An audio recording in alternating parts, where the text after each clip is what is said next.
assistance in our efforts to bring them home. Our hearts bleed for the families of these veterans. May we not forget their sacrifice. Be reminded by the faith to share our duty toward them. Amen. Thank you, Conrad Chaplain. Cover, please be seated.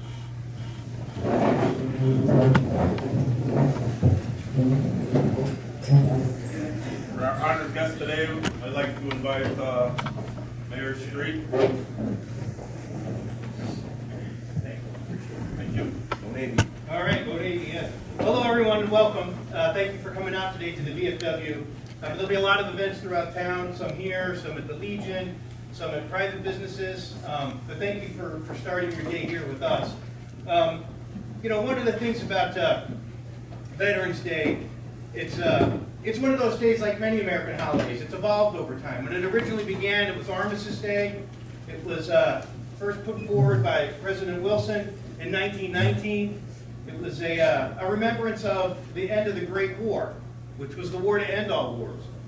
And Wilson, in 1919, on the first Armistice Day, had a pretty good speech about all that was sacrificed and all that went into winning that war and pushing back aggression that was raging across Europe. And as the college professor that he was, he had big ideals and big vision about a world where we didn't have to use force anymore. And it was a noble goal and a noble vision. But as we know, it didn't come to fruition quite then. Through World War II and through Vietnam, through the Gulf War, through the current war on terrorism, through many other little conflicts that have happened and we've been in this country since that time, we realize that that goal hasn't been reached. But it's still a worthy one, a place where we can live and be strong, but not be aggressors. It's not what we wanted. We're not a warrior culture. But the men and women who served in the armed forces have never been afraid to step up and do what needs to be done. And that's what makes America great. It's like we want to be a country that serves and protects us, protects its citizens, protects our loved ones, but we're not out to be aggressors. And one day that vision that Woodrow Wilson had of a world where there is no more aggression, and we can have a League of Nations where we all are able to cooperate, it'll be realized one day. Just like Armistice Day has evolved into Veterans Day, and this will evolve one day into a place where it's peace through strength.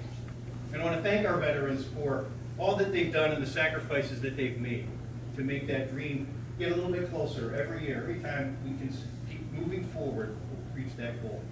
So I want to thank you guys today for that. And Ernest, did you want to do a moment of silence? Yes, please. Do you want to lead that? All rise. Uncover.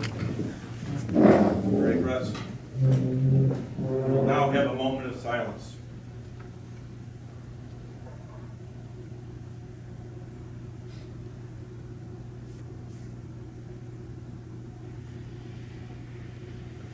Attention. Cover. Thank you, everyone. Thank you, everyone, for coming in today. Everyone, please be seated, except if you are a veteran. You can stand at this time. Please look around and see your fellow comrades. I salute you.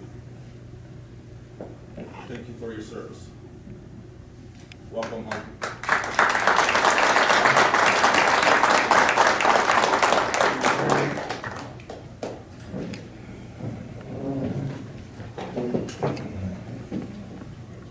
First and most, I want to begin today by recognizing all those among us who have been a part of the great brotherhood and sisterhood we call the U.S. military. Our veterans, active duty service members, guardsmen, and reservists. It is your service and sacrifice that has kept our country safe and free. If you're able, we already stood. Thank you.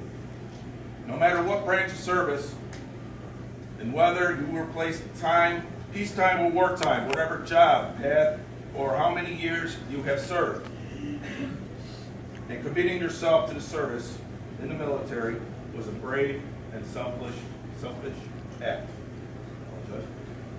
Thank to those who have served and those who continue to serve today. America can sleep peacefully at night. Military men and women know the risk, but they accept them in many cases so that others won't have to. Thank you for taking the time to remember our heroes. They never gave up on us, and we cannot give up on them. God bless you all, bless our veterans, bless the United States of America. Thank you. All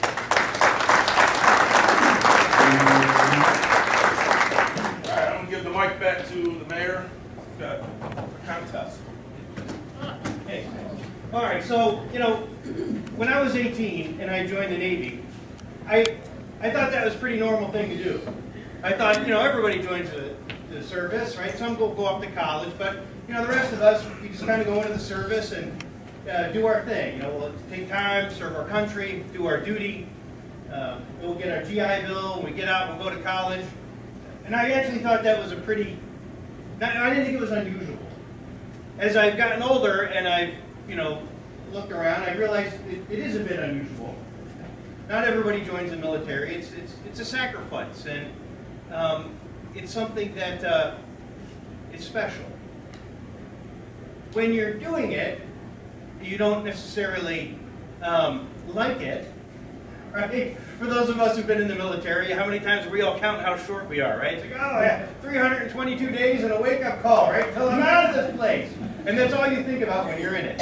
And while, you know, it's exciting when you're 18 and you join, by the time you're 20, you're like, please, I can't wait to get out.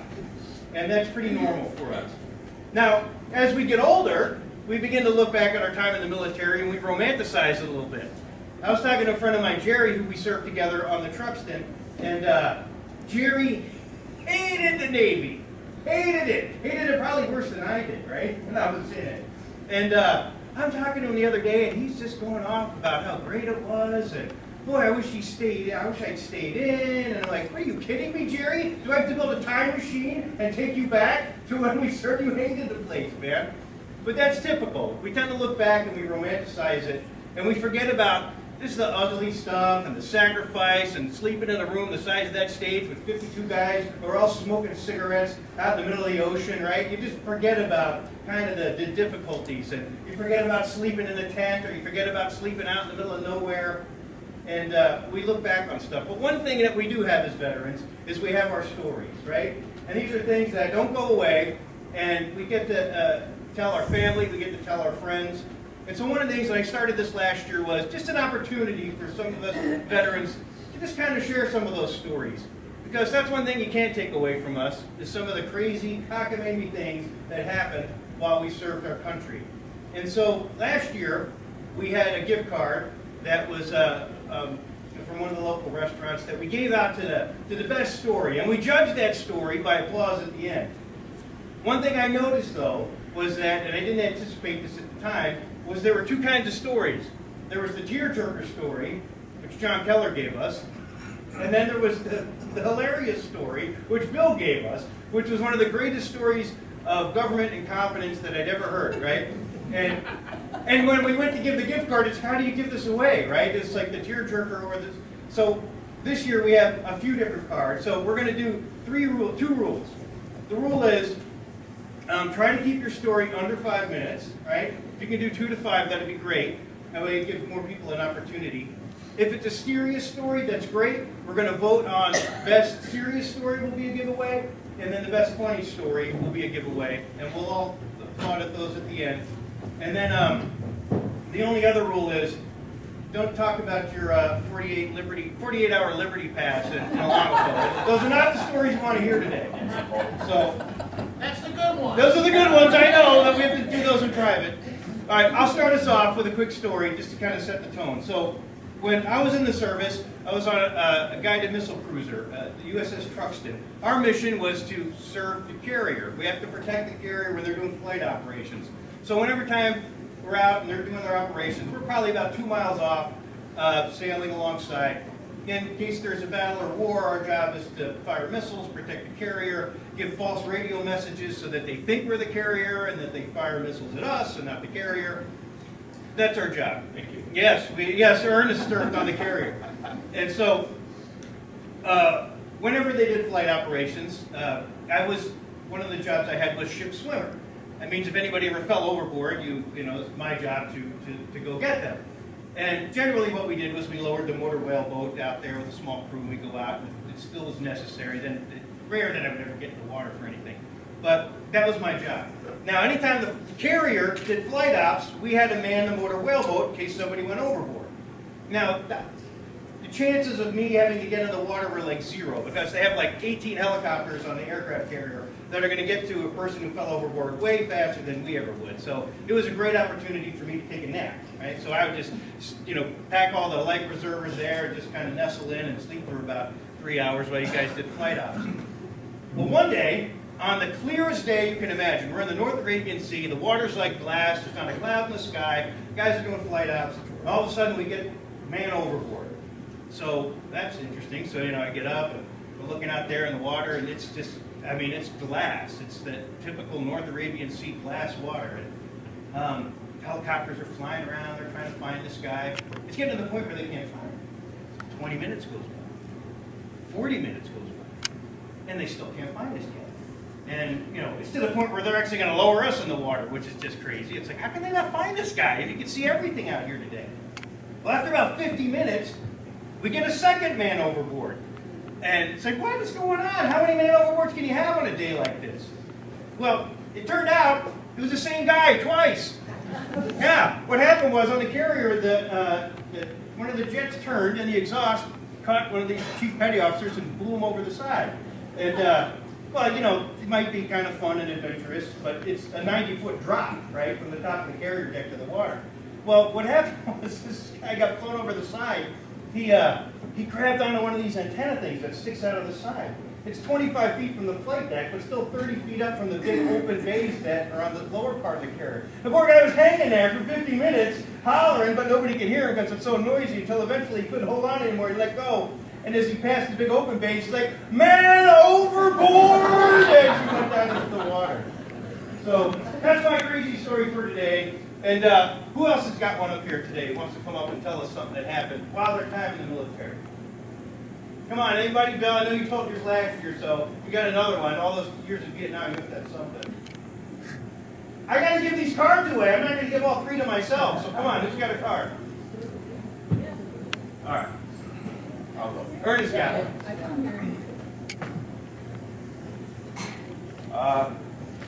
In the Navy, I was a flight captain.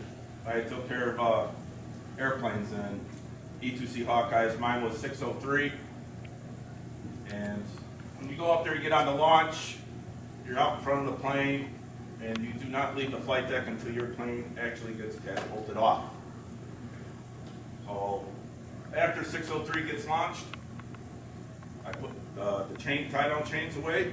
I go down one deck below where our shop was. I take a nap. I was out cold. Kind of a theme, right? Well, working 12-hour days, 7 days a week, and drinking mud for coffee. Yeah. So what my fellow comrades did, they took my flight deck goggles off, and they put shoe polish. They put it back on my cranial helmet, and all of a sudden you hear 603 on deck.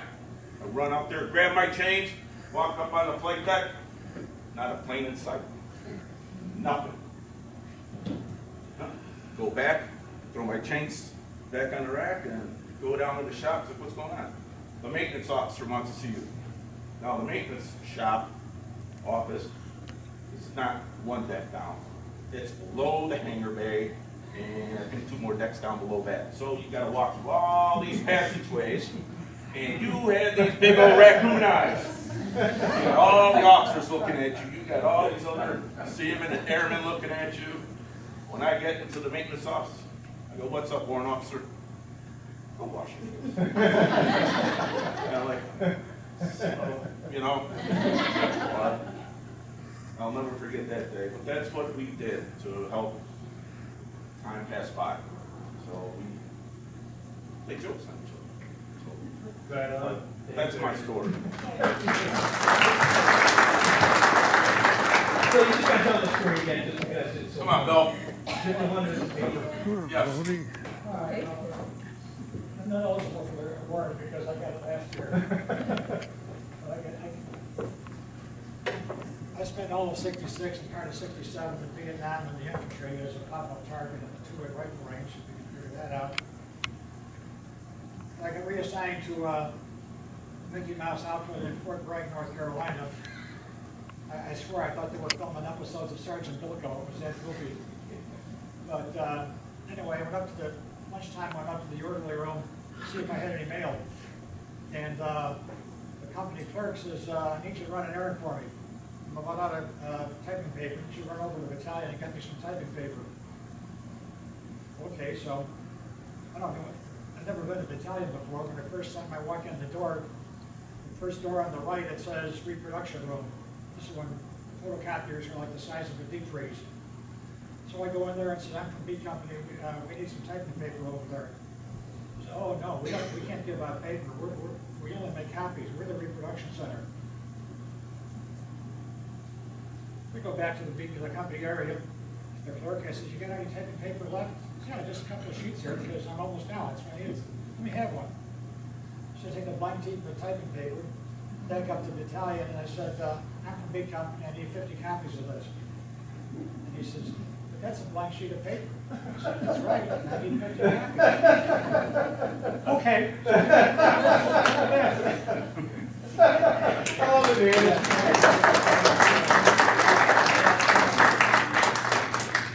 All right, come on, somebody's got something to beat Bill. There you go, Dave's got one for it.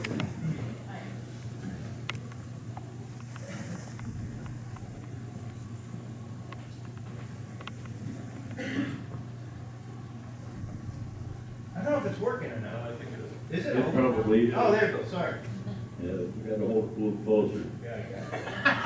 Yeah. What they call a fast mic.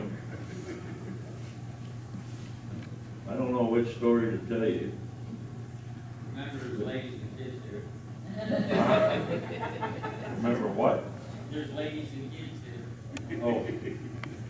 Okay, I'll go with the best one. I joined the United States Army as a volunteer. I went to Vietnam. And less than 6 months after I was there, an old friend of my dad's asked my wife if she wanted to ride the Lonely Veteran in Vietnam. So she started writing. We wrote back and forth, cassette tapes back and forth, sent her a radio so she could play the cassette tapes. And when I got home from Vietnam, I called her house expecting to talk to her. But her mother answered. She says, "Where are you?" And I says, "I'm at the LaGrange Depot train station." She says, "We'll be right there." Down went the phone. So I'm standing up in LaGrange, never laid eyes on my wife, don't know what kind of cars are coming in. So I'm pacing back and forth, jingling my change in my pocket, and I'm waiting and waiting. 2.5 hours later, there's a station wagon driving back and forth. And I'm looking at it. I don't recognize nobody in it. It looks like it's full. So I walk out to the side of the street, and all of a sudden here it comes up. And I'm looking, I still don't recognize nobody. Finally the window goes down and says, "Get in the car, we've been looking for you for a half hour." And I said, "Okay." So I get in. And they tell me who they are. And I said, "Well, hello, Patty." So we come all the way, we go all the way back to O'Hare where I come in at, and then all the way back to Lockport. And my wife went home with her mother, and I went and spent the night in Crest Hill with my dad's old buddy. But the minute I get there, the phone's ringing. Guess who it is? My future wife on the phone. We spent all night talking on the phone. Come morning, I can hear her mother in the background telling her she's got to get ready to go to school because she's got finals. She says, Dave, can you get Wes to bring me back over here? You can go to school with me. And I said, no, you got finals. I don't want to go. Well, I did go. I got sat in the hallway all day while she's taking finals in all her classes. No big deal. I've been alone before, like most of my life, you know. But anyway, about a year later, we finally get married.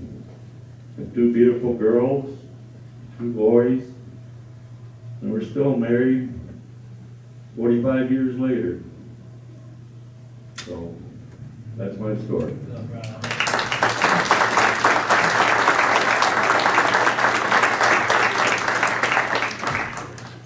right, come on, there's got to be another story in this room. Nothing? None of you guys want to share today? Let me tell now. I'm almost forced to do it. That's it. That's all I'm going to go on with these 3 stories. Come on up here, man. Lay it on there.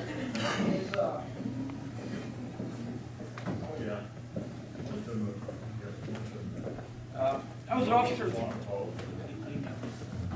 an officer through most of my career, but when I first started out, I was in the reserve components for most of my career, but active duty in the first 3 years, stationed in Germany during the mid-'80s during the Cold War. That was the tail end of the Cold War in the mid-'80s. But there still was the little spy versus spy. Those that are a little bit older may remember some of that. There were some serious incidents on that. As an officer, though, I usually didn't have too many of the good stories with the goggles, though. I did have one of my squad leaders turn my rank upside down one time. That here is a joke and everything. So, and as a platoon leader, you rely on your senior NCOs, or they are called the backbone of the Army. I was Army engineer, and they are the backbone of the Army, and I was assigned to a most forwardly deployed probably combat engineer unit in Europe at that time.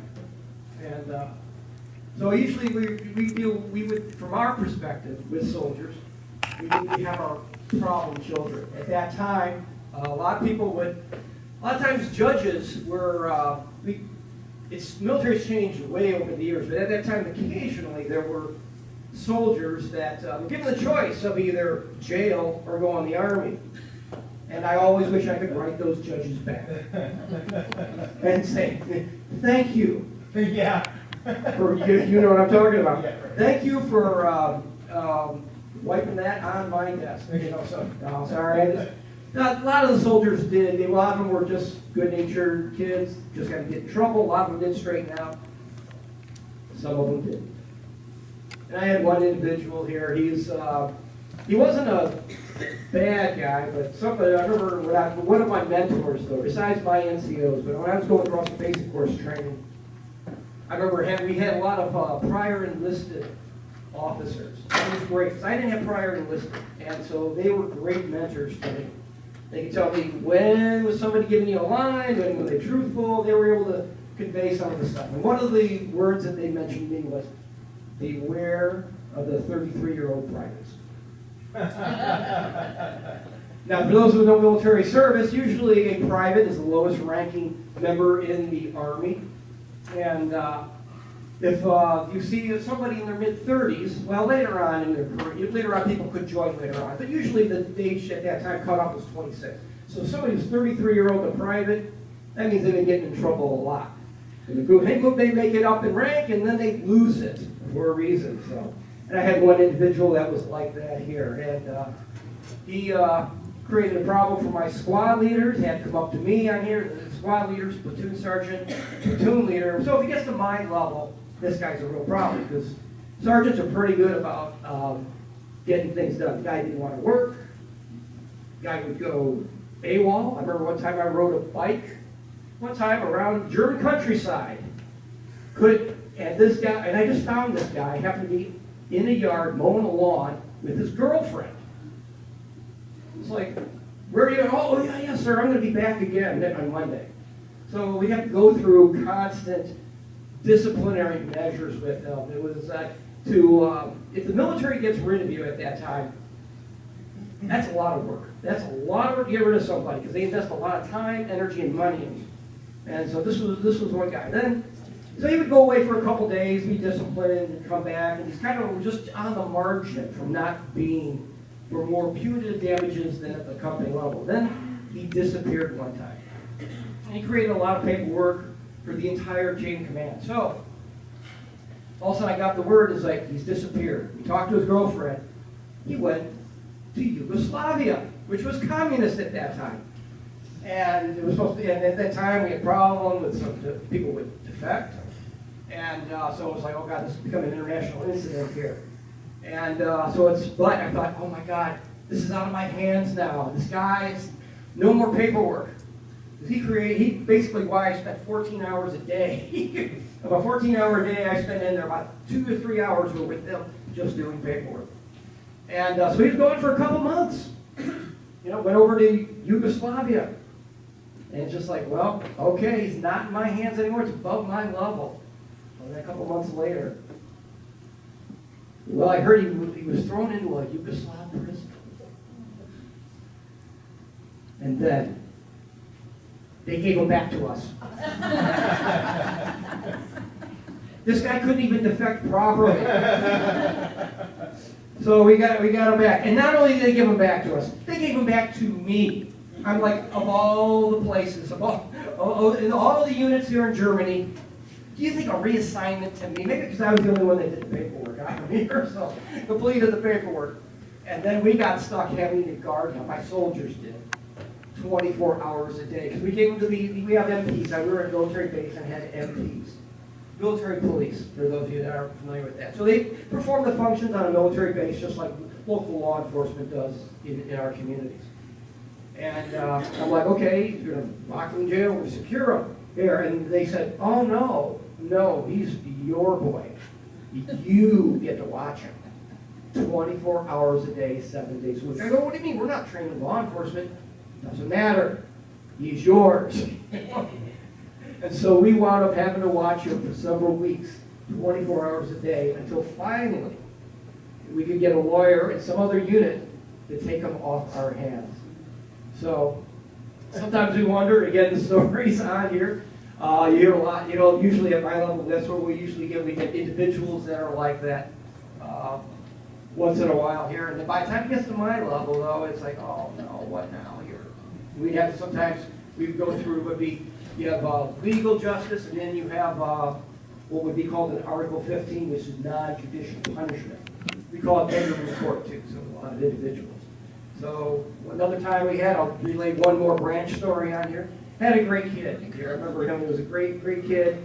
Came to our unit, 22, and then all of a sudden, God, I came to work Monday morning. And I hated coming to work Monday morning because something's going to happen over the weekend. And all of a sudden, my sergeant comes up to me, my platoon sergeant. Sir, we got a problem. It's like, usually this happens about once a month. Okay, what's now? Well, so-and-so got in a fight in Fulda. I'm like, okay, what happened? Well, a bunch of we're combat engineers, okay? We're very proud of our branch because we go ahead of the infantry even to clear the road so they can do it. So we went ahead and went over there. He called the guy in. Okay, we heard you and a couple other combat engineers got in a fight with who? Well, it was with some armored guys that were on the other side of the post, and they tore up a bar. And the bartender's claiming damages, and so we're looking at what do we do? All right, okay. Why did you get in a fight? Well, those armored guys, they disrespected the engineers, and we couldn't put up with it. I'm like, all right, well, what do I do with this guy here? And we had to dig through the books, and basically, sometimes you're a surrogate parent. I'm like, all right. He's a good soldier in every other aspect here, but he disrespect the engineers. Like, we got to punish him. You just can't let this go unpunished. All right, so we found something in the books about summary Article 15. And basically, okay, what's that mean? 2 weeks, you're grounded to the barracks, mister. That was it. Great, you're grounded. That's what we did. The Army can ground grown adults. We had to do something to keep them on post. But we generally, we had some great guys too out here. So. I've talked long enough here on here. I hope to pass this on to someone else. I like the it's jail or the army scenario. Like, do you guys realize what that means for the army? You know, the quality of people you stuff up with, but that's fine. All right, anybody else got anything? We good? You got one? Jacqueline? All right. And remember, it doesn't have to be funny. As long as there ain't no nuns in the house. That last speech was more than 10 minutes, so I think that disqualifies. Yeah, that's right. Officers.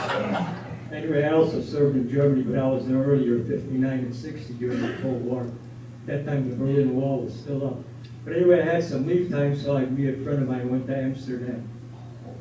Being in Amsterdam, what were you laughing about? There was a side road there, and the guy was renting motor scooters. And he had 2 or 3 beautiful girls renting these scooters out. $15 you get to, she would escort you through the countryside. Well, I didn't know. She had 5 gallons of gas. I only had a gallon. So that was the end of the rental. I had to walk back. She kept on going. That's it.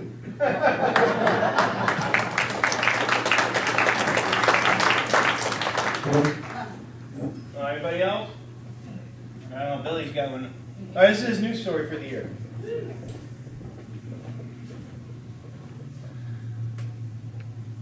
I grew up on the south side of Chicago. Never went fishing, camping, handled firearms, hunting, none of that type of stuff. But I was drafted in June of 1965, sent to basic training at Fort Knox, Kentucky in July and August, and barely qualified to get out of basic training. From there, sent straight into the 25th Infantry Division in Hawaii, and stayed there long enough for General Westmoreland decided he wanted a brigade of the 25th Division over in the Central Highlands of Vietnam to block a couple of North Vietnamese regiments who were coming down the Ho Chi Minh Trail. So by January of '66, I went from the sidewalks of Chicago to the Ho Chi Minh Trail in about 6 months flat. I had no idea what I was doing. I got yelled at a lot because everybody was talking about. But this is strictly combat infantry against North Vietnamese regulars. I don't think I saw Viet Cong the whole time I was there. But our unit, we had engagements, we had battles, we had casualties, we got replacements, we had more casualties, more replacements, some major battles. This badge is the United States Army Combat Infantry Badge. This award over here is United States Presidential Unit Citation. Not many of those around. By late December of 1966, I was still there. The battalion was about 1,200 men when it started out. I think in the original deployment there was maybe 30 of us, and half of them were cooks and medics. Why I was still there, I've never been able to figure out. Late December of '66, the Bob Hope Show was going to be playing in our base camp to play coup. The big deal, the main attraction was a young star by the name of Joey Huntington. Sing, dance, talent, awesome. The problem is our company was out in the Cambodian border reinforcing the Special Forces camp that was being threatened by a substantial North Vietnamese element. They were getting resupplied by Huey helicopters during the day. Our company commander called a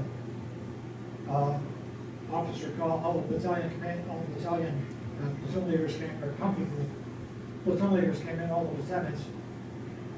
And the commander said, we can manage to send one man back to the base camp on a resupply helicopter to see the Bob Hope Show. My platoon leader said, well, for Christ's sake, send him along. He's been out here forever. I have been. So he comes back over to me, I'm the perimeter security, he said, I'll get your gear on, get over to the LZ, you're going back to see the Bob Hope Show. I said, yeah. I said, get my gear on, knock on my hooch, saddle up, get over to the LZ. And there's this NCO running the LZ, and there's helicopters coming in and going out, and it's almost getting dark. And I can get you in with this one last helicopter coming in, I can get you on this one to go back in. So it's just starting to get gray. This last helicopter comes in, it's got a bunch of replacements on it. Brand new guys. Brand new soldiers, stateside, starch fatigues, everything. He gets off the helicopter with all his gear, walks about 50 feet, turns his ankle and goes flat on the ground. And I look at him, and I look at the sergeant, he looks at me, and this guy had to go back on the helicopter. And and I went back in the hole. So I didn't get to see Joey Heatherton and the Bob Hope Show. Now, I was home in January late enough to see on the Ed Sullivan Show. Ed Sullivan was running the tapes of the Bob Hope Show about 3 weeks later, so I did manage to see the show on television at home. I still never did get to see Joey Heatherton and Bob Hope play cool back then. It was wrong. My aunt's still here. You hear about soldiers dealing with survival guilt. I'm one of them.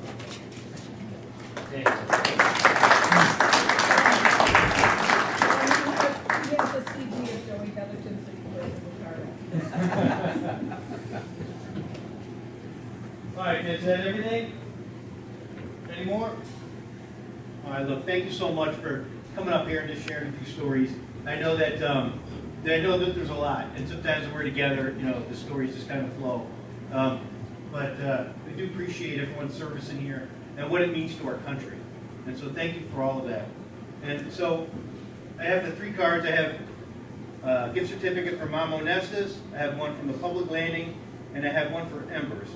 And so why don't you guys, all the guys who told the story, why don't you come up here real quick and we'll do an applause for who wins the card. So come on up here if you told your story, and we'll just go through.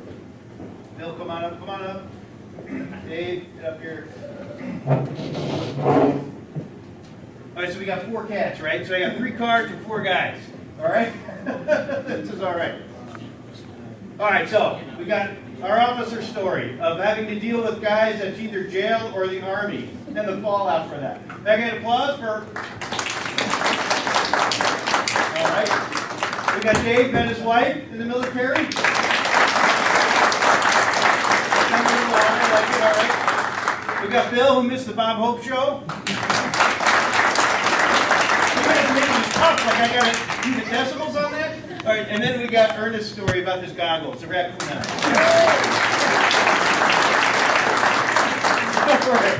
Ernest has graciously stepped out from the award, so you guys, I'll give you guys, I'm just going to shuffle them up for you, all right? What about Al? Where's Al? Oh, yeah. Al! I'm sorry, man. Al's in the story. What about Al's story? He's closer than you, he says. All right, so thank you, Al, for chatting. So Bill, you got one for Dave, and I'm sorry, what's your name again? Keith. Keith. Thank you for your service. Appreciate it. All right, thanks, Jen. Appreciate it. Okay. And we'll let closing comments here with Ernest. So thanks for the opportunity to be here. Thank you, Mayor. I would like, let's see here. Can you please come up here, young lady? Yes, please. Come here. Sophia Marie, please. Nicholas Steven. One for you.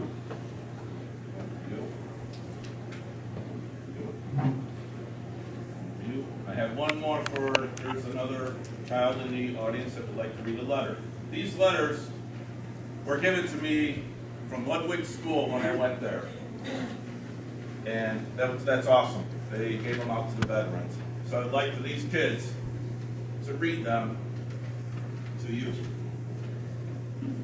So please speak loudly. Go ahead, Sophie. Use the microphone up. Dear veteran, thank you for all you have done for our country. Thank you for joining the Army to protect us. I appreciate what you have done.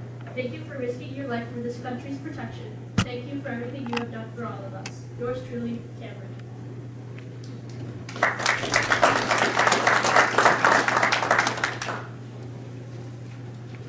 Dear veteran, thank you for your service and sacrifice to America. You are very brave. We all appreciate you risking your life for our freedom. America is free because of you. We're all proud of your service, your friend Abby.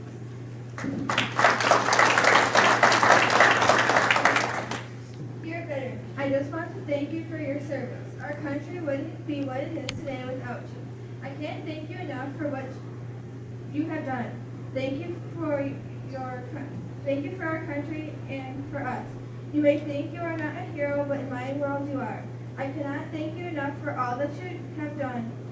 Thank you for fighting, even when things were not going your way. Sincerely, Stu.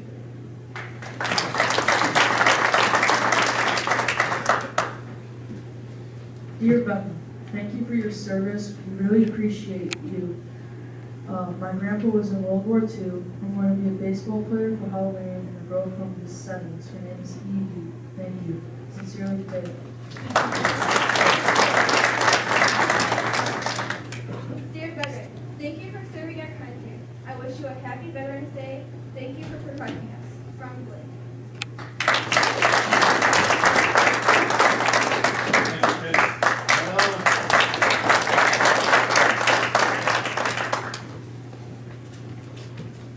That's awesome. It's awesome what the schools do to educate our children about Veterans Day. I'd also like to give a thank you to Lockport Walmart that has donated all the donuts, the rolls, and the muffins. So that was very gracious of them. And also to Miss Reenie and Miss Carrie. Come here.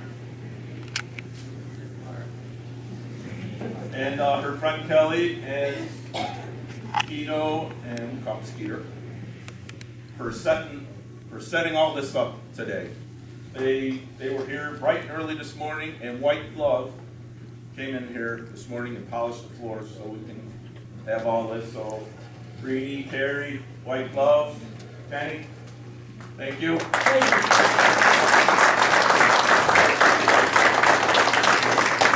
And thank you everyone for coming today and supporting our veterans on Veterans Day.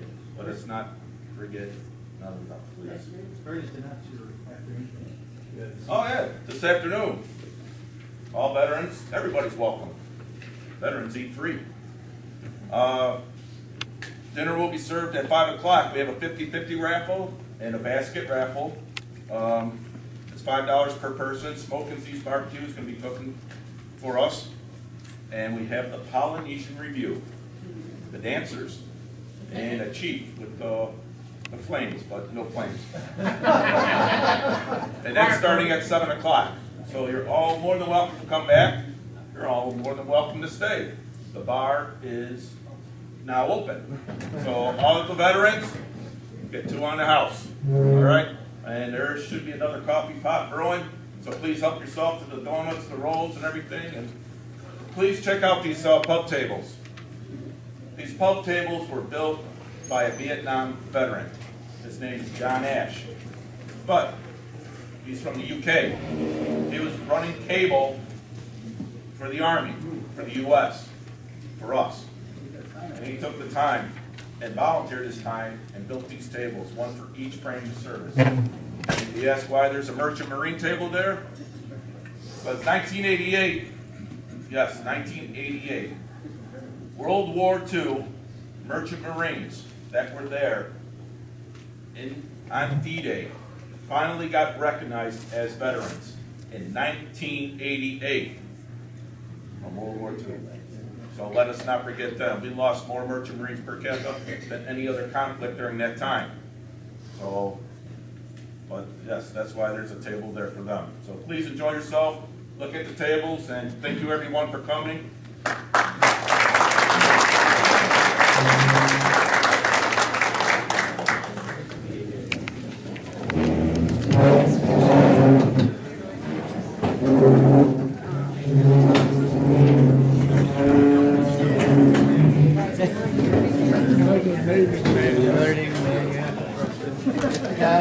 What are you doing here?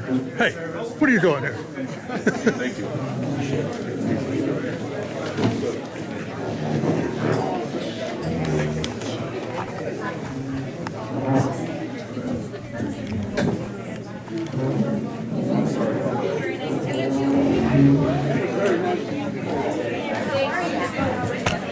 You show up everywhere, don't you? Bad penny. There's a guy following you, too. Bad penny, right? Huh? Not much. Not much. I barely made it. I was busy screwing around with the executives.